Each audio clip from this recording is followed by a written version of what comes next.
Hey everybody, I'm sitting here with this big bowl of watermelon because I came home for lunch today, and I want to talk to you a little bit about the mindset of money and the psychological aspects of frugality and saving money. I'm going to move this over here so you don't have to watch me eat. All right. I was listening to a podcast today and a video. I was listening to the Choose FI podcast, to Brad and Jonathan, that's Financial Independence, and to Amy over at Frugal Over 50. And they got me to thinking about some things and about how when you're willing to kind of analyze and think about things, you can often, for lack of a better word, hack the system or get more value for your money. And sometimes you actually get better value for your money. You get more quality by not wasting, because a penny spent is not the same as a penny earned. A penny earned you have to pay taxes on that.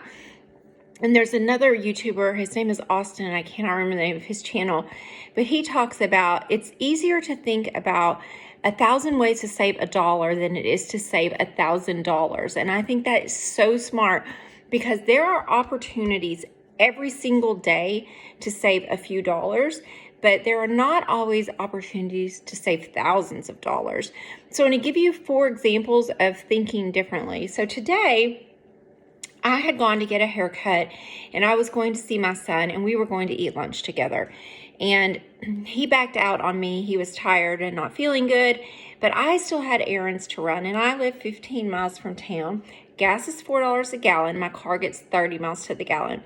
So I'm in town, and I need to run to Walmart. I need to wash my car. I need to go pick up ink for the computer, and go to the recycling center. I started thinking about this. Okay, my plans have changed. I can go ahead and do all of these things, but I had not made myself any snacks or anything because I planned on eating out. So I was starving, and I'm thinking I can go home and eat. That will cost me $2 in gas, and I have food at home, so that won't cost me anything other than what it cost me to make the meal, which was a total of $3 or less for pasta with vegetables, herbal tea, and watermelon. And all of the things I have to do, I have to go back to town tomorrow anyway because it's my son's birthday. So I can do all of those things tomorrow if I just go to town an hour earlier. And so I decided to come on home and save the money. So it's just a matter of being flexible, of analyzing things and saying, is there a better, less expensive way? Can I be flexible? And oftentimes there is. The next one, I want to share Brad's example because I used to do the same thing with my children, and my grandmother did this with me. We live near a national park, and there's a theme park here.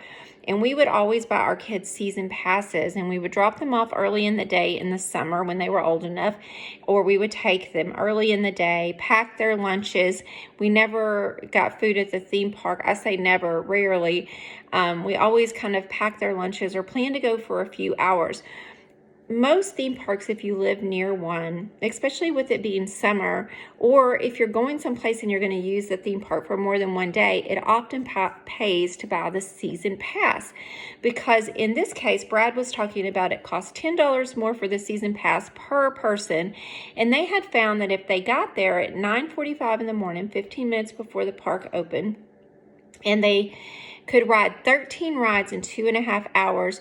Just as they were going from ride to ride to ride, they were opening up. The lines were short. Most people were getting there after lunch and spending the whole day there, and they couldn't get 13 rides in the whole day. If that's something you care about, I personally don't, but my children did when they were younger. So thinking differently, they got there early. They did all the rides they wanted to in 2.5 hours, and they got back home for lunch. So it's just about thinking, how do most people think? And if I go against the grain a little bit, can I benefit from that? So my husband and I use this. This is the 3rd example for dates. The movie theater is less than half the price if you go early in the day. My husband is 64. Sometimes at some movie theaters, not only do we get the matinee price, but sometimes we get the senior discount as well. It just depends who's working the register. But it is less than $11 for 2 people to go to the movie. And sometimes I just want to see a movie in a theater. I really enjoy that.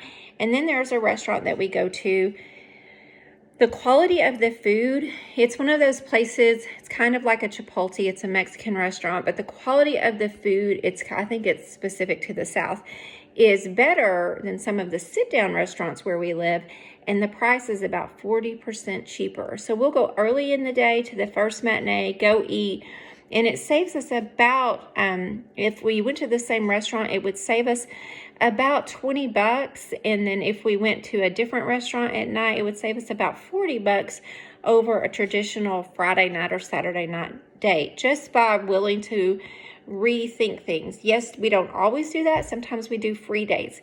So in the summer, we live near a bunch of lakes. So in the summer, a lot of times after lunch, we'll go to the lake. It's only about 45 minutes away. We'll swim, we'll take our drinks and our snacks, and we'll be home by dinner. So it doesn't cost us anything to have a day at the lake. Also, same thing, we have a boat. Sometimes we take our boat and we take our food with us. The other one was to vacation, to think about vacationing. So my husband and I don't have kids at home anymore, and we are still working. But this year we vacationed at the beginning of the season rather than in the middle of the season. The past couple of years during the pandemic, we had mandatory vacations in July, and it's a really busy time of the year to travel. So this year we went in April, after spring break, before school got out. And in the South, that's a little bit slower time of the year. It was so nice. We went to Florida. We went in mid to late April because we stayed a week. And the traffic wasn't too bad. The prices were great. The weather was like 81 degrees every day. It was perfect. And the way that we maximized that is we used our travel points and our Airbnb points. Our lodging cost less than $400 for the week. We were able to, and that was nice lodging. We had so many points, we got some off. We chose to eat lunches out or breakfast, and I gave us a budget every day. We had picked a few activities to do that cost money, but most of our activities involved going to the beach or the pool or walking on the beach or doing things that were free. They had some free museums there, and we just really had a nice time. And it didn't cost a lot of money. Lunch and breakfast are substantially cheaper than dinner. So we did go buy groceries, and at dinner we would do simple things like grilled cheese sandwiches and soup, or we would do some kind of like burrito or something like that, easy, and watch movies inside at night when everyone else was going out to these fancy dinners that cost a lot of money. So it's a great way to still get the same value, not wait in long lines, and not spend as much money. So I hope that's been helpful.